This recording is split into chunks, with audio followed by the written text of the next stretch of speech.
Hi friend, বন্ধুরা, এই যে একটা বড়সড় গিফট করলো আমার হাজবেন্ড। পুজোর আগেই আমাকে বড় একটা গিফট করেছে, আমি খুব খুশি হয়েছি। দেখো সেট করছে, দেখতে থাকো তোমরা কিভাবে সেট করেছে। ভাবতেই পারিনি যে আমার বড় আমাকে এত বড় গিফট করবে। যাক, পুজোর আগে বড়সড় একটা গিফট হয়ে গেছে, এখন সেট করা হয়ে যাবে। এই দেখতে থাকুন ফ্রেন্ড। ভালো লাগলে আপনারা সাবস্ক্রাইব করবেন, কমেন্ট, লাইক। ওকে, বাই বাই, টাটা।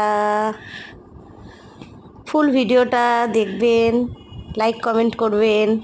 টাটা।